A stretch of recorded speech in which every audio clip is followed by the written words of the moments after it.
Okay, we're in Genesis 26 today. A chapter, one of those transitional chapters that's trying to do a lot of things.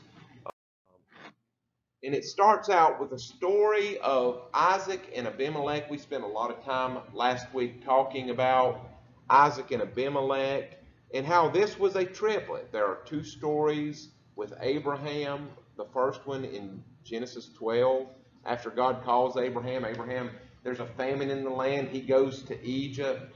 He gets down there and he gets nervous that the people are going to take Sarah and kill him. So he says, Sarah, tell him you're my sister. And we know that story. Then later he went to the land of the Philistines and he met a man named Abimelek. And we talked about how these were not accidental copies of the same stories with a couple names changed last week, but rather this is an intention of the author, that he is pointing out similarities in these stories so that we pick up on the clues of his main point. And as always, his main point is about God and who God is. God is very consistent in his behavior in all these, and how consistent man is in getting fearful, doubting that God is going to be with him and that God is going to provide for him. You know, from the very beginning, that first sin, when I kind of look at it, it seems to me that Eve got nervous. Is God going to be providing for us like he is now?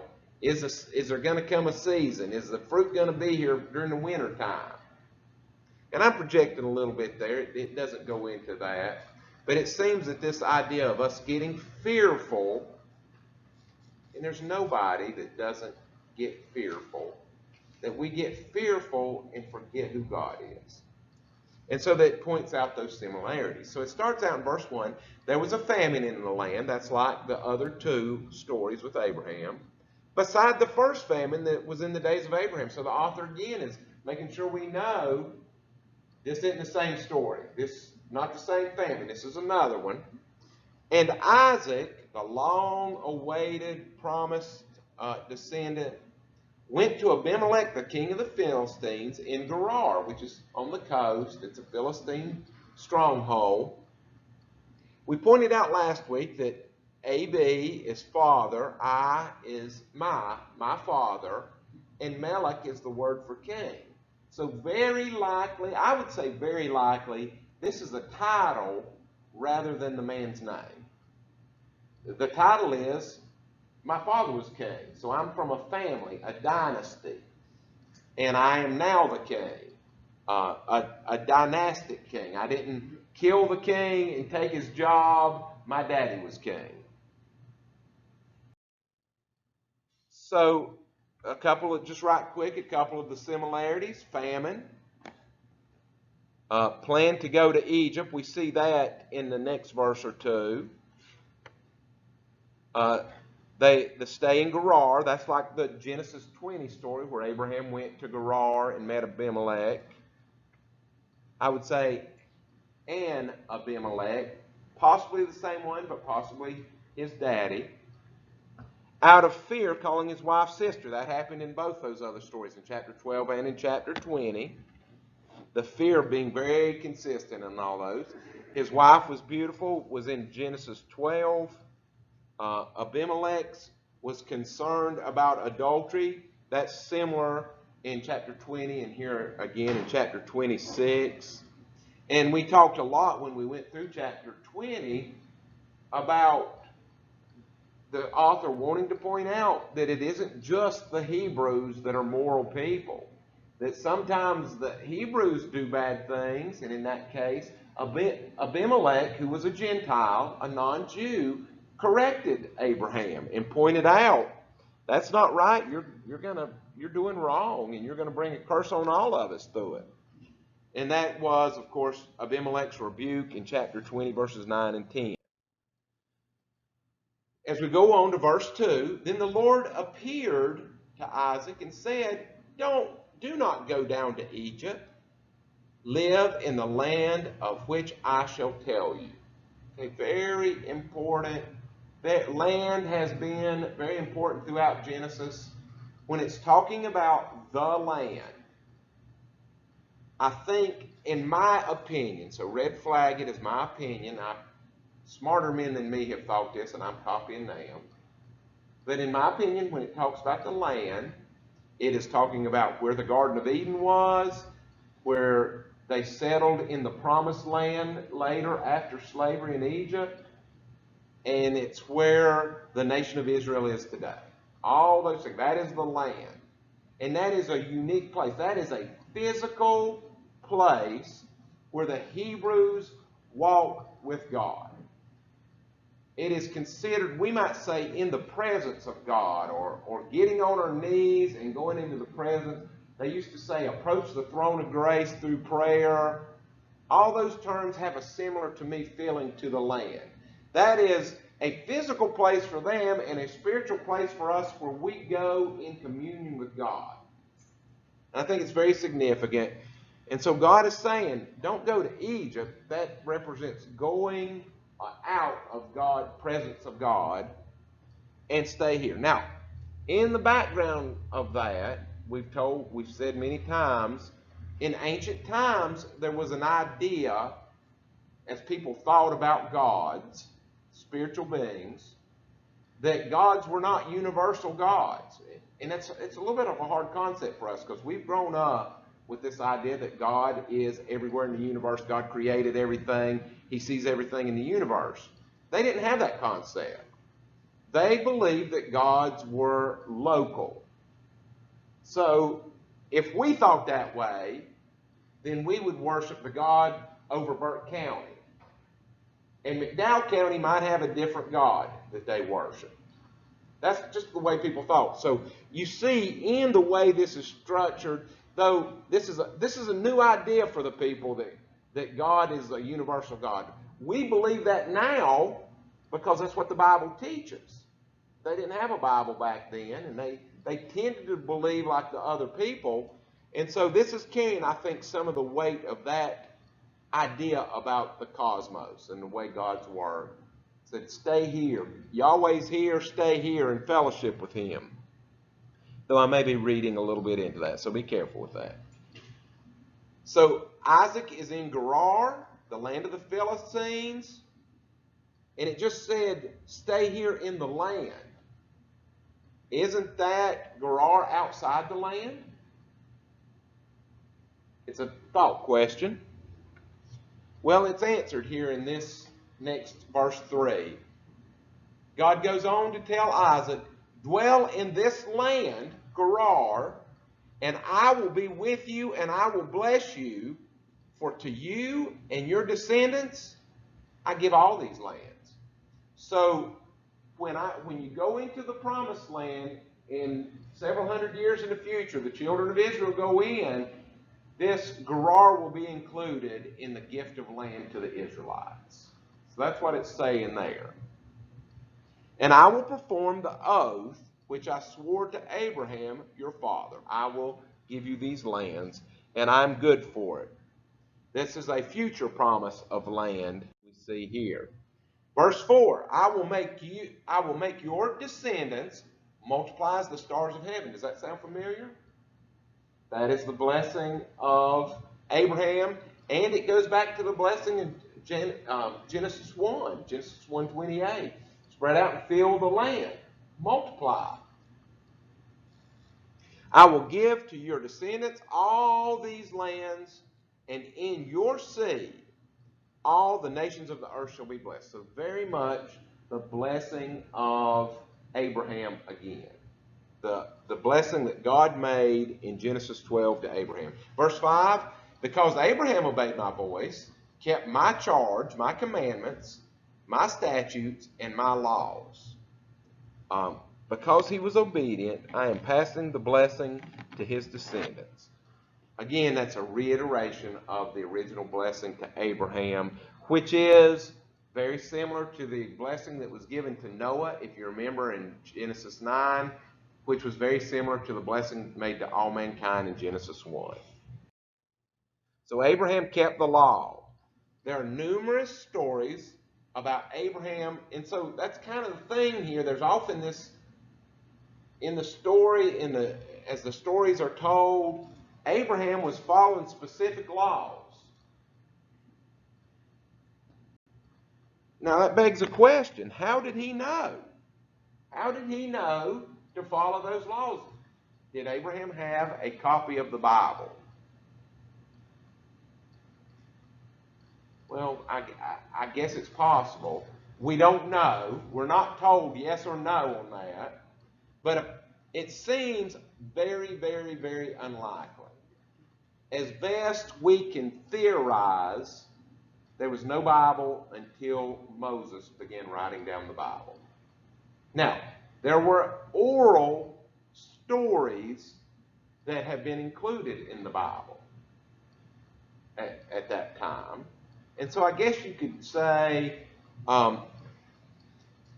he may have had some of the stories that we now have in the biblical canon, but most certainly Moses was the lawgiver, and so how did Abraham know? As I said, probably he did not have a copy of the Bible.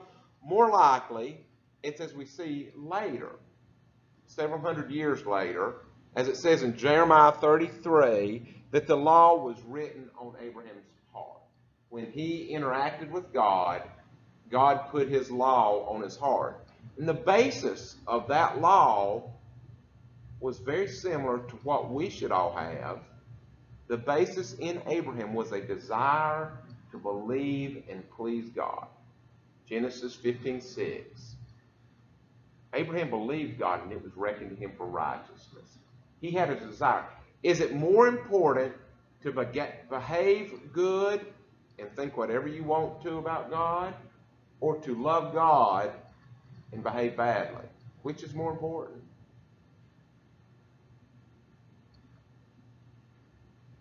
Well, I think the latter. Because I think if you love God and seek his ways, you will be convicted for doing wrong and you will try to make changes. It's the thing. I do stuff that makes Sarah mad all the time. But at the depth of my heart, I do not want to make Sarah mad all the time. I want to please her. I have a great desire, not just so she won't be mad at me. I don't like her to be mad at me. No husband likes their wife to be mad at him. But at a deeper level, I want her to be happy and I want to please her. I adore my wife. And that is my motivation, not to not get caught, not to not get fussed at, though those are real things. The basis of my desire is to please her. And that is what we are supposed to have. Abraham, the Bible does testify, Abraham believed God. He wanted to please God. And so God put the law on his heart. And I think the basis of that is the desire to please. And so that's what happens later is what I had described first. And that is where we behave pretty good, but don't really care about God one way or the other. That's what Judaism became by the time of Jesus, where the whole emphasis was on the outward appearance, and how other people perceived you. But in your heart, you could do what you want to. Okay, Jesus said, it's written, don't commit adultery. But I say, if you look at a woman, Jesus said, you're trying to find loopholes out of a motivation to please God. So this is what it says in Jeremiah 31:33. But this is a new covenant I will make with the people of Israel after those days, after Babylonian captivity. And I very much think this is pointing forward to Christianity. That's the way, that's my hermeneutic for the Old Testament. My interpretive structures, I think, is talking about Jesus. I will make with the people of Israel after those days, says Yahweh, I will put my instructions deep within them, and I will write them on their hearts, and I will be their God, and they will be my people. And so it's not looking down the list. Okay, it's not in the Ten Commandments so I can do it. It is, how can I please every action I do? Does it please God? I mean, I think our goal should be that before we take any action, we consider, is this pleasing to God? Is this part of God's plan to do that? I don't think we'll ever be able to go that far here, anybody in a broken, sinful world, but that is our goal. I think in heaven, we will be completely conscious of God's will and making our actions line up with God's will. So leaving the land, going to Egypt is a metaphorical for leaving the presence of God, as I talked about a moment ago. We call that backsliding. Going down to Egypt, we might say that's kind of like going down to Las Vegas. I'm sure there's some good churches in Las Vegas, I would guess. But I would recommend Christians to stay clear. When I was a younger man, I went through a couple times, and we'd go and pick up. But by the time I was in my 40s, and we lived 3 hours from Las Vegas, and I'd go pick people up at the airport. Even the airport in Las Vegas has pictures of stuff that you don't need to be looking at. That's backsliding. Leaving the presence of God is like going to a place where you know that sin is ruling, sin is leading. Stay in the land, stay in fellowship with God. Is backsliding the only problem for the ancients? Let's look on in verse 6. So Isaac dwelt in Gerar. God had told him to dwell there. Verse 7. And the men of the place asked about his wife. What do you think Isaac said? She's my sister. For he was afraid to say she's my wife, because he thought, lest the men of the place kill me for Rebekah, because she is beautiful to behold. As we said last week, there is a disconnect between us as modern people and this sentiment. I have to think that was more common, a lot more common back then, especially when you travel. I mean, I know that in the ancient world, people just did not travel, because the way of the ancient world is if you see somebody out on the highway defenseless, you kill them and take their stuff. That's the way that they thought. It was not until the Roman Empire came and kind of dominated the whole region, the whole Near Eastern region, that people began to travel, because it just wasn't safe. It was precarious to travel. And so I think this must have been common. So Isaac did the same thing. And it says here, he had fear. How many bad choices have we all made because of fear of something? It's ever present. I think fear is ever present. Once we ate the fruit and disobeyed God, instantly we became fearful. And it leads us to a lot of bad places. Verse 8. Now it came to pass, when Isaac had been there a long time, that Abimelek, king of the Philistines, looked through his window. So he's been maintaining this lie that Rebekah was his sister for a long time. And Abimelek saw there was Isaac showing endearment to Rebekah, his wife. So he put his arm around her or something like that, gave her a little kiss. Then Abimelek called Isaac and said, quite obviously, she is your wife. So how could you say she's my sister? Come on, Isaac. Well, Isaac said, because I said, lest I die on account of her. I was scared. I was scared that I would be killed and she would be taken. Verse 10, and Abimelek said, what is this that you have done to us? I think right there, also comparing this to Christian life, there have been many times that I've gotten situations and I blended in, whether it was with my language, the subject matter I talked about, or even just stood there and listened to that I shouldn't.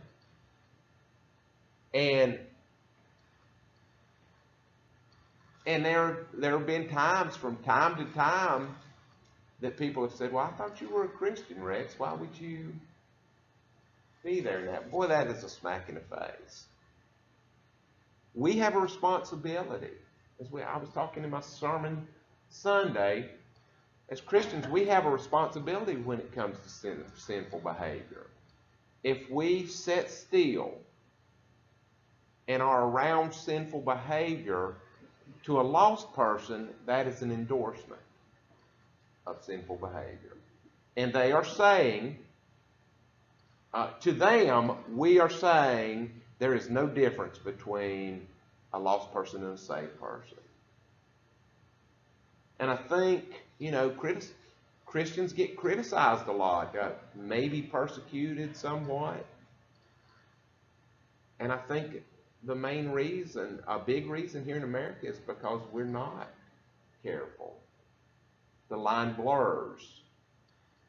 And so, I'm not trying to lay a trip on anybody, but I think we need to constantly be tuning. I think we need to daily kind of search, examine, look in the mirror of truth that the Bible is, and say, you know what, I need to tighten that behavior up because my actions affect non-Christian people.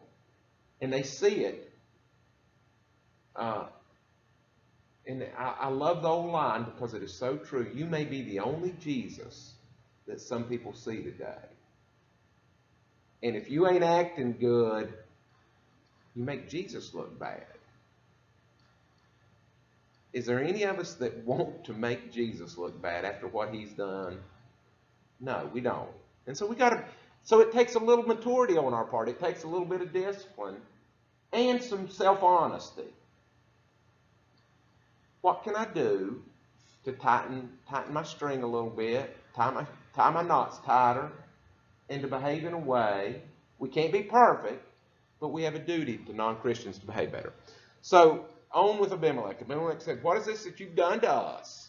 You lied and you have jeopardized us all. One of the people might soon have lain with your wife, and you would have brought guilt on us. Isaac, by your lie, would have caused a great sin to occur. So Abimelek charged all his people, saying, he who touches this man or his wife shall surely be put to death. And he did that to protect his people from Isaac, because Isaac was representing the truth, God's truth, with lies. So what's the purpose in telling stories that reflect similarities? Why did the author give us this triplet of stories that are very similar? Well, first, God behaves the same in all three. And the Bible is about God. Second, man always gets fearful even when God is working in his life. And that's kind of a sub-theme of Genesis.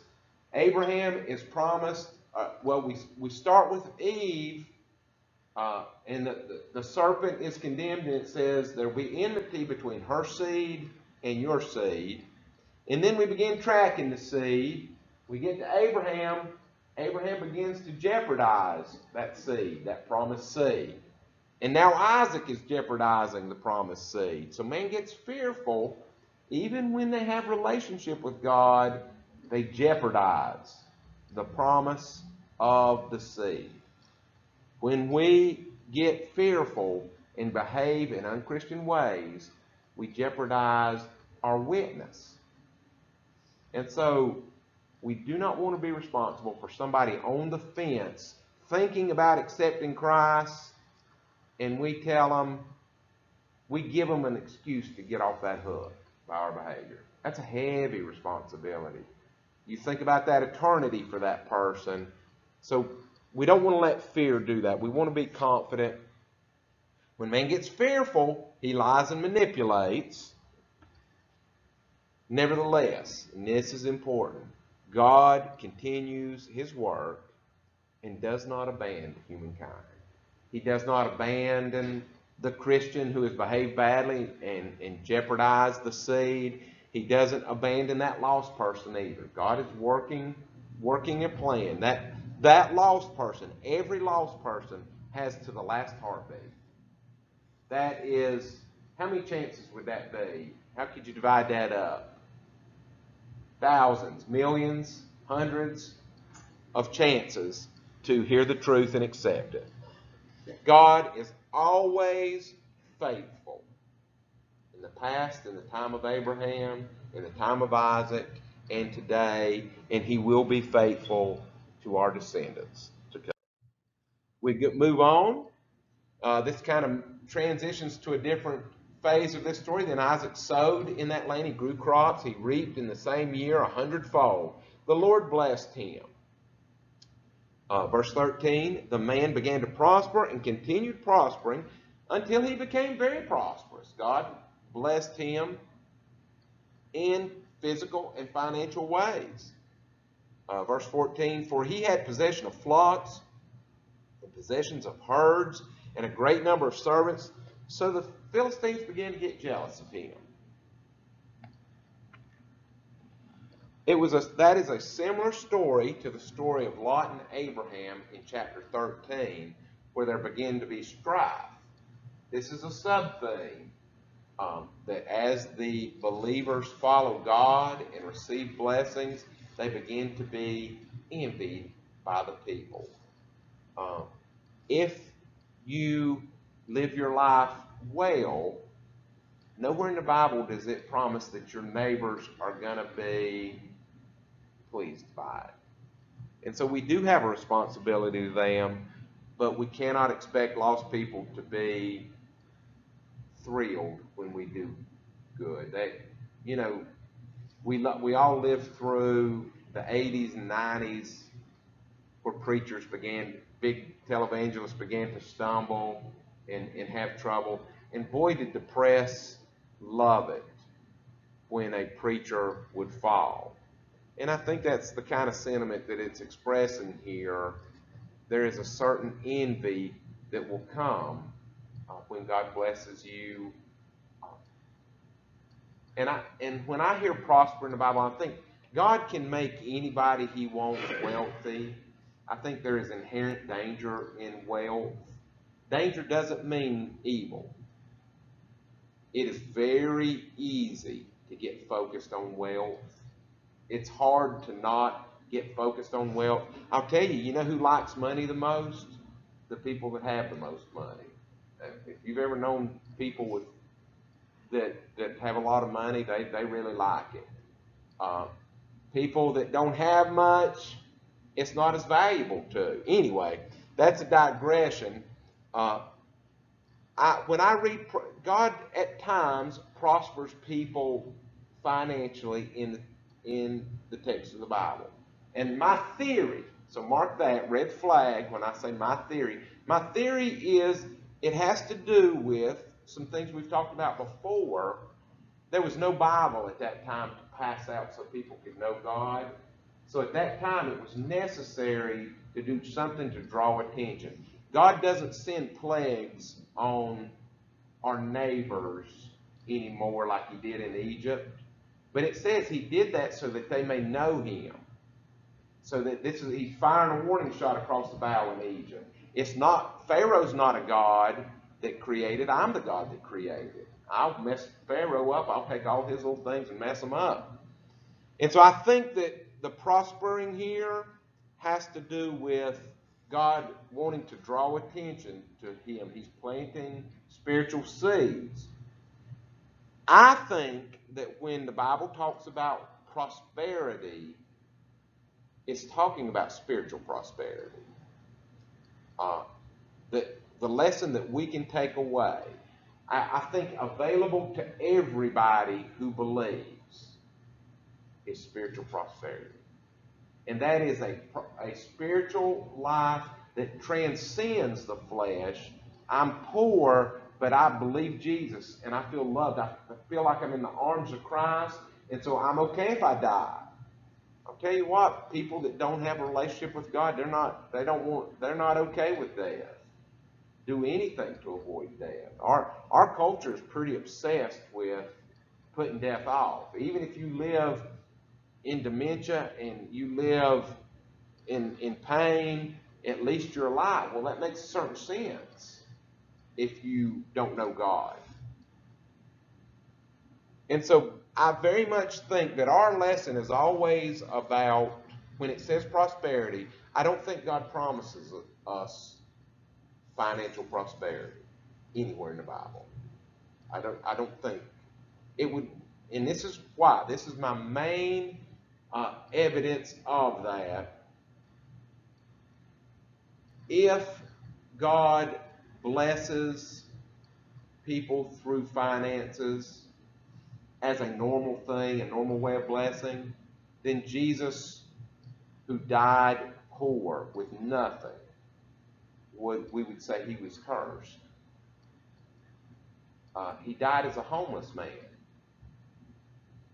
And he said it. He said, foxes have dens, birds have nests, but the Son of Man doesn't have a pillow to lay his head on. And so if God is promising people in the Bible, through the Bible, that if you've got good faith, then you're going to be rich, then Jesus was not blessed by God. A lot of preachers preach that. Joel Osteen has prosperity preaching. I know, and I think they're going to answer. I think every one of them are going to answer. I would like to have more money than I have, but I have made decisions in my life that have not made me wealthy. I want to keep my choices. I would prefer to have my choices, even the hard lessons that I have learned. I believe monthly, as I may struggle with financial things from month to month, if I keep my eyes on God, then He is going to do a greater work than any amount of money could ever do. The more money I'd have, the less I would think about God at bill time. He'd be off the pay. I'd just hire somebody else to worry about bills. I wouldn't think about God at all. Which is better for a man that is stuck in a sinful world for a season for 70, 80 years? Which is better? To have to think about God every month at bill time, or for him to hire somebody else to pay his bills and just take a vacation at bill time? I say the blessed man is the man that thinks about God. Now, that's hard. It's hard. Nobody wants to be poor, and nobody wants to struggle with finances, and it's hard not to envy people that are doing better than you. But I think the Bible talks about spiritual prosperity, and I think people that aren't in spiritual prosperity, the author went out of his way to separate Lot and Abraham. Abraham is a man of faith, and Lot not so much. And the fact that there was strife between the shepherds, I think is important and significant. I think I've kicked that horse till it's not moving no more.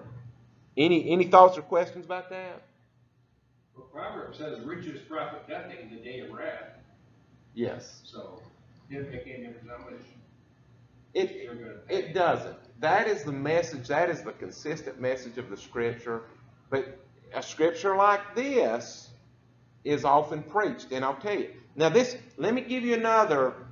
I said I go to Jesus and how Jesus died to decide what is blessed and what is not.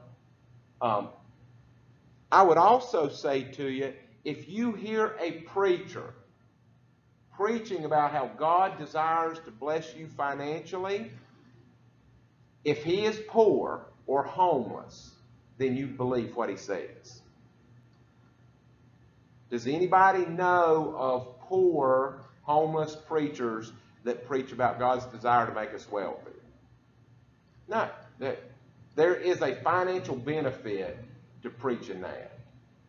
Want to fill some seats? If I start promising people financial wealth and start passing out formulas for financial wealth and God desires for you to be wealthy, we could fill some seats up.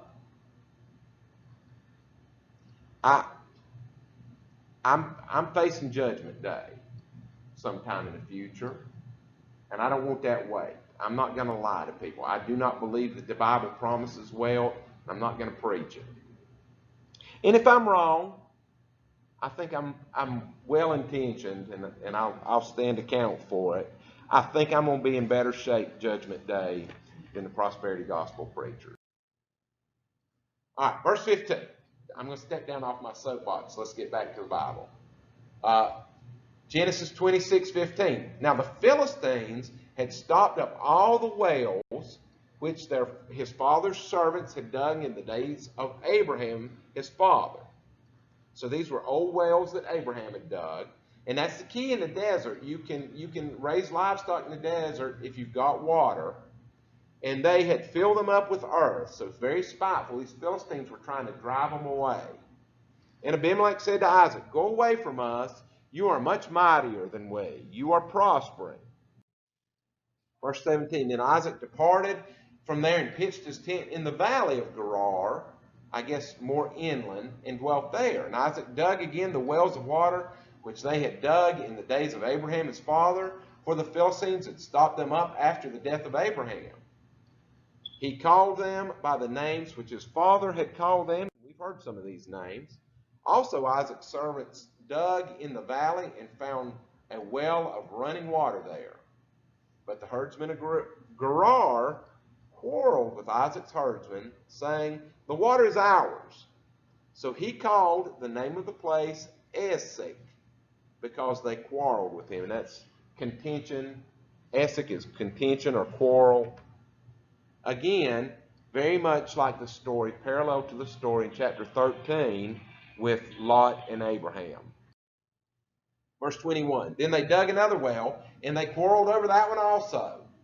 So he called the name Sitnah, and he moved from there and dug another well, and they did not quarrel over it. So he called it Rehoboth, because he said, "For now the Lord has made room for us." Rehoboth is a road, a broad, wide road through the desert. So a broad place. For now the Lord made room for us, and we shall be fruitful in the land. And I highlighted that because fruitful in the land takes us again back to Genesis 1:28. That's God's intention. And that broad space, spread out and fill the land, that is part of the original intention for man, to live and fill the land up. Again, Genesis 1:28. Verse 23, then he went up from there to Beersheba. If you remember, Beersheba, Beer is well in Hebrew, and Sheba is the number 7, but it's also the word for oath, the well of oath. And Yahweh appeared to him. That's a very important, that's one of the key purposes of the author here, to show that in the same way that Yahweh appeared and was a friend to Abraham, he is now a friend to Isaac. Isaac is the promised seed, and he bears the seed of descendancy, which will go down to Jesus eventually. The night came, and Yahweh appeared to him the same night and said, "I am the God of your father Abraham. Do not fear, for I am with you." Okay? That is a scripture you should write down and put Genesis 26:24, "Do not fear, for I am with you. I will bless you."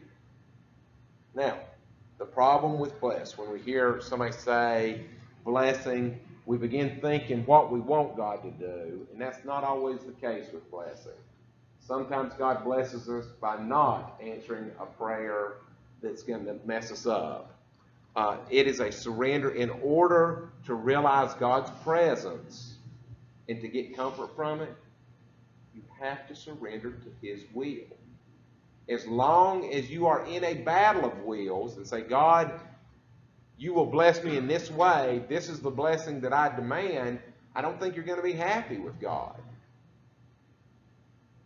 "Do not fear, for I am with you, and I will bless you, and I will multiply your descendants for my servant Abraham's sake. I will fulfill the original blessing in Genesis 1:28. So Isaac built an altar there, just like Abraham had done previously. And he called on the name of the Lord, and he pitched his tent there, and Isaac's servants dug a well. So Isaac begins to worship Yahweh on his own in a relationship that is like Abraham's relationship. And so that is, again, that's one of the purposes of repeating a story, to say Isaac is the same as Abraham in lots of ways, but he's also like Abraham in his faith and his relationship with God. That is the third time that Yahweh has said, I will bless you to Isaac. And that is significant because 3 times is for heavy emphasis in the Old Testament. I will bless you. It is God's desire to bless us all. But again, God blesses us in many varied ways. It's not necessarily the blessing that you want, but it is the blessing always that you most need. Then Abimelek came to him from Gerar with Ahuzath, one of his friends, and Phicol, the commander of his army. And Isaac said to him, why have you come to me, since you hate me and have sent me away from you? But they said, we have certainly seen that the Lord is with you. Now, I think this is also reflective of the Christian life. People will envy you and want you to leave them alone if they see something in you that they do not have, something spiritual. Because everything we do for spiritual reasons. We're just cut off from God, and so we're trying to fill that void with something else. When somebody sees you in a good relationship with God, they envy you, and they're mean to you, and they may send you away. If you stay sincere, if you stay kind, if you stay honest, and you live a life in relationship with God, I think eventually people will come back around. You may never know it, but people will say, they was always the same, and it used to really aggravate me, but the more over the years that I have thought about it and seen it, do I need to get somebody else for an example, Faye? Over the years, she believed all that stuff. I wish I had something that I believed like that. I wish I had something that was meaningful and significant. So Abimelek said to Isaac, let there now be an oath between us, between you and us, and let us make a covenant with you that you will do us no harm, since we've not touched you, and since we've done nothing to you but good, and have sent you away in peace. You are now the blessed of Yahweh. We see that Yahweh has put his hand in your life. And I really think that at that time when they did not have Scripture, Yahweh was blessing Isaac with financial blessings so that people could see God working in his life. I don't know, again, that is a standard, though. We got to remember the Bible is filled with special revelation. It's filled with phenomenon. We have a collection of phenomenon. Most of the things that happen in the Bible are supernatural one-time events. It's a collection of those. The Bible, many of the things that happen in the Bible are only going to happen one time, and that's recorded. It's not normative, which means it happens every day. It doesn't mean because the Red Sea parted and the Jordan River parted that every time you come to a creek, the water's going to dry up and you can walk across on dry ground. Right? But yet we fixate on some blessings of the Bible that we really like, and we say, well, that should be normative. That should be for everybody that has faith. And that's what prosperity gospel preaches, is that one-time things, supernatural things are normative. Verse 30, so he made them a feast, and they ate and drank. Then they rose early in the morning and swore an oath to one another, and Isaac sent them away, and they departed from him in peace. So he was able to make a covenant with them. This relates us back again to Genesis 12:3 with Abraham, where God said to Abraham, I will bless those who bless you. I will curse those that curse you. And through you, all the families of the earth will be blessed. And so we see that happening here with Abimelek and the Philistines. Verse 32, it came to pass the same day that Isaac's servants came and told him about the well which they had dug, and said to him, we have found water. So they called it Sheba, Beersheba, oath. Therefore the name of the city, Beersheba, to this day, the well of the oath. And this is interesting too. We've seen Beersheba a lot.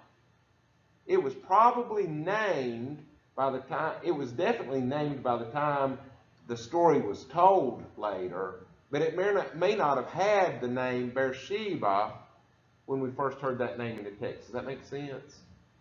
So Abraham might not have called his well Beersheba, but by the time the story was written down, it was commonly known as the well of the oath.